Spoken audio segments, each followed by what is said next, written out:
TK Putri Cempa. Jadi di Gondoarum, Jalan Raya Kudus Pati, kilometer 14, Kecamatan Jekulo, tepatnya di Dukuh Njajar, taman kanak-kanak, pendidikan anak usia dini berupa non-formal yaitu kelompok bermain, penitipan anak, taman anak sejahtera, dan juga ada majelis taklim khataman Al-Quran. Itu nggak ada. Mereka memang dilarang untuk jajan, mereka dibiasakan untuk nabung sehingga uang tabungan itu bisa digunakan untuk rekreasi di akhir tahun. Kami memang tidak mewajibkan anak-anak untuk ikut rekreasi akhir tahun, tetapi kami memberikan sebuah pemahaman kepada orang tua bahwa anak-anak rekreasi yang paling ideal itu di usia TK didampingi orang tuanya. Tiap hari Kamis kami juga mentradisikan ada bank sampah. Anak-anak setiap Kamis harus membawa sampah plastik, kertas, kaleng dari rumah dikumpulkan di sekolahan. Nanti mereka akan melihat bagaimana sampah-sampah itu bisa dijual, bisa menjadi berkah, dan nanti bisa kita gunakan uangnya untuk membantu penyelenggaraan pendidikan di sekolah. Sudah ada beberapa guru yang mendapatkan TKGS yang per bulannya 1 juta dari pemerintah Kabupaten Kudus. Bahkan kami juga apresiasi kepada pemerintah pusat, beberapa pendidik di tempat kami sudah mendapatkan juga sertifikasi. Jadi ujian PPG-nya lulus dan mendapatkan sertifikasi. Ada 2-3 guru yang sudah berhak untuk mendapatkan honor dari pemerintah.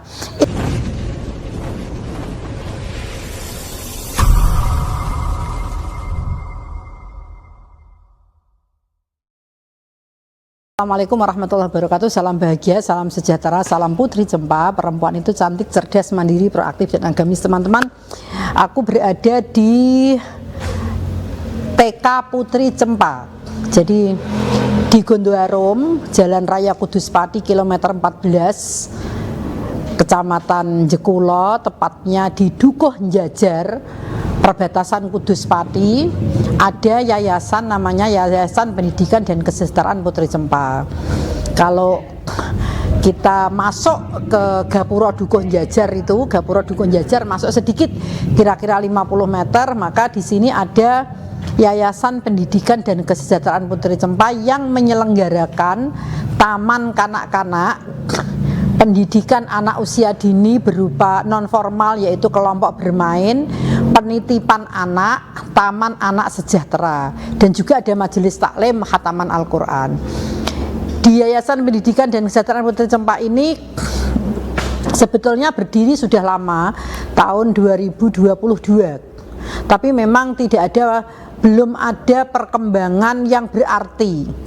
Kami tidak mentarget harus bangunan fisik yang megah, tidak, tetapi alhamdulillah setiap tahun kami diberi amanah oleh wali murid khususnya di Kudus dan sekitarnya, karena siswa kami ada dari beberapa desa, beberapa kecamatan yang ada di Kabupaten Kudus. Jadi karena tempatnya memang strategis, ada di antara Kudus Pati, maka banyak karyawan perusahaan dan ASN juga yang menitipkan anaknya di sini. Ibunya bekerja dengan leluasa, kami membantu merawat Ananda. Kira-kira jam 2 dijemput, jam setengah 2 siang dijemput, begitu. Di Yayasan Pendidikan Putri Cempa, khususnya di TK, PAUD, kelompok bermain, dan penitipan anak, sebelum Pak Prabowo mempunyai program makan bergizi gratis, di tempat kami sudah mentradisikan, membiasakan anak-anak makan makanan yang bergizi dan tradisional, sehingga tempat kami sangat tertutup, pagernya ditutup begitu. Kita tidak memperbolehkan satu penjual pun untuk menjajakan dagangannya di sini. Jadi tidak ada anak-anak jajan, tidak ada anak-anak beli makanan yang didagangkan oleh para PKL gitu, nggak ada. Mereka memang dilarang untuk jajan, mereka dibiasakan untuk nabung sehingga uang tabungan itu bisa digunakan untuk rekreasi di akhir tahun. Kami memang tidak mewajibkan anak-anak untuk ikut rekreasi akhir tahun, tetapi kami memberikan sebuah pemahaman kepada orang tua bahwa anak-anak rekreasi yang paling ideal itu di usia TK didampingi orang tuanya. Mereka akan terkenang sepanjang masa, sehingga kami menyelenggarakan rekreasinya hanya di sekitar Jawa Tengah saja. Nah, di Putri Cempa Anak-anak tidak diperbolehkan jajan, tapi setiap hari kami berikan jajanan tradisional. Kita perkenalkan dari mulai makanan-makanan khas Kudus, jenang, madu mongso, gula kacang, kacang ayu, apem, gemblong, ketan, semua kita kenalkan. Yang mulanya anak-anak itu tidak doyan karena mereka melihat teman-temannya makan, akhirnya mereka ikut makan dan akhirnya terbiasa dengan makanan-makanan tradisional. Bahkan setiap minggu kami budayakan untuk prasmanan jajan. Jadi kami sediakan aneka jajan di toples begitu, aneka jajan makanan dan buah-buahan. Anak-anak mengambil dengan antri.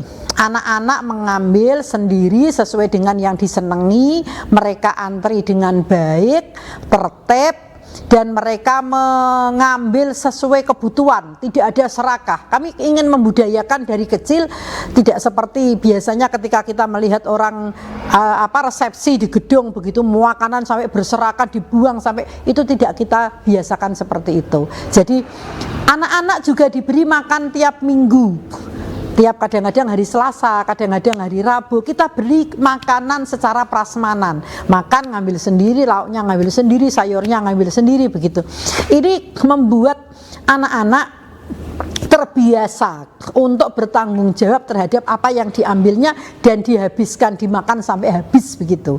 Nah, kalau nanti ada program makan bergizi gratis dari Pak Prabowo, kami tentu sangat berterima kasih sekali karena sesungguhnya iuran dari wali murid memang tidak mencukupi untuk menyelenggarakan pembelajaran. Akhirnya kami setiap bulan mengaktifkan donatur, kami setiap bulan juga mengadakan outing class, tempat-tempat wisata seluruh Kabupaten Kudus kita kenalkan kepada anak-anak. Baik tempat wisata yang dikelola pemerintah maupun tempat wisata yang dikelola swasta, dan juga kami perkenalkan kepada anak makam-makam waliullah yang ada di Kabupaten Kudus. Sejak sedini mungkin kita eksplor anak-anak untuk bisa berkenalan dengan lingkungan sekitar. Setiap hari Kamis kami juga mentradisikan ada bank sampah. Anak-anak setiap Kamis harus membawa sampah plastik, kertas, kaleng dari rumah dikumpulkan di sekolahan. Nanti mereka akan melihat bagaimana sampah-sampah itu bisa dijual, bisa menjadi berkah, dan nanti bisa kita gunakan uangnya untuk membantu penyelenggaraan pendidikan di sekolah. Dan alhamdulillah orang tua antusias membantu tentang bank sampah ini. Setiap bulan kami juga menyelenggarakan parenting education. Ada pertemuan wali murid yang diselenggarakan setiap bulan, kadang 2-3 kali sesuai kebutuhan karena masing-masing kelas kadang kita bedakan. Ketika ada kasus-kasus anak juga kita diskusikan dengan orang tua, dan alhamdulillah orang tua antusias mengikuti kegiatan parenting. Bahkan tidak hanya ibu-ibunya saja, ada parenting bapak-bapak yang kita selenggarakan setahun 2 kali. Jadi kalau pagi ibu-ibunya itu sebulan sekali, parenting bapak-bapak itu kita selenggarakan setahun 2 kali. Kami mempunyai maksud dan tujuan agar pendidikan anak yang merupakan tanggung jawab guru dan wali murid ini bisa dilaksanakan secara maksimal, secara optimal. Guru kerjasama dengan orang tua murid, baik ibu dan bapak. Guru melaporkan apa yang sudah dilaksanakan di sekolah kepada orang tua murid menyambut, kemudian memberikan masukan, saran, dan juga ada semacam diskusi, sharing untuk keberlangsungan pendidikan anak-anaknya. Nah, di Putri Cempa ini teman-teman, kami memang dibantu 11 pendidik atau guru yang aktif. Jadi satu kelas itu ada guru kelas, kemudian didampingi dengan guru pendamping yang mobile untuk membantu anak-anak. Misalnya ada yang pipis, ada kebutuhan-kebutuhan atau kepentingan-kepentingan anak, itu kita bantu sehingga kita membutuhkan lebih dari jumlah kelas yang kelasnya jumlahnya ada 6 tetapi gurunya ada 11. Nah, pada saat Bupati yang sekarang kami memberikan apresiasi yang sangat luar biasa, ada tunjangan guru swasta sehingga di tempat kami sudah ada beberapa guru yang mendapatkan TKGS yang per bulannya 1 juta dari pemerintah Kabupaten Kudus. Bahkan kami juga apresiasi kepada pemerintah pusat, beberapa pendidik di tempat kami sudah mendapatkan juga sertifikasi. Jadi ujian PPG-nya lulus dan mendapatkan sertifikasi. Ada 2-3 guru yang sudah berhak untuk mendapatkan honor dari pemerintah.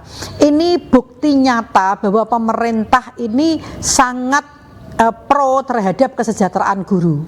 Jadi ketika banyak orang mengatakan bahwa guru swasta tidak diperhatikan, tidak sama sekali. Kami merasakan bahwa kami walaupun yayasan, ini guru-guru kami diperhatikan kesejahteraannya oleh pemerintah. Dan alhamdulillah dari yayasan sendiri kami sangat memuliakan guru-guru. Sehingga di tempat kami insya Allah guru-guru akan kerjasama aktif, produktif, kompak untuk pembelajaran anak-anak. Meskipun anak-anak pulang jam 10 untuk TK, tapi guru-guru kita berikan aturan untuk pulangnya minimal jam setengah 12 siang untuk mempersiapkan materi pembelajaran dan kegiatan untuk besok pagi. Dan kemudian untuk TPA pulangnya maksimal jam setengah 2 siang.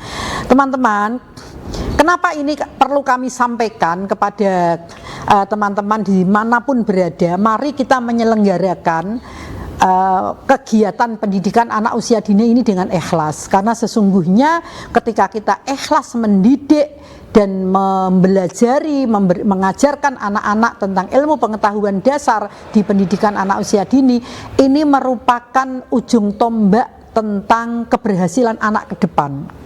Kita melihat banyak anak ketika kecil mereka kelihatan pinter, kelihatan cerdas, tetapi di usia dewasa mereka liar, tidak bisa diharapkan karena terpengaruh pergaulan yang tidak positif di lingkungan. Nah, ini harus kita terapkan. Pendidikan anak usia dini adalah membangun karakter yang kuat, mempunyai prinsip, mempunyai pendapat, mempunyai idealisme, mempunyai kepribadian yang baik. Dan ini adalah sesuatu yang mulia. Kami memberikan semangat kepada teman-teman pendidik di pendidikan anak usia dini dimanapun berada. Ketika kita ikhlas, ketika kita mendidik anak dengan tulus, Allah akan memberikan keberkahan yang luar biasa. Jadi dimanapun kita berada, didiklah anak dengan ikhlas.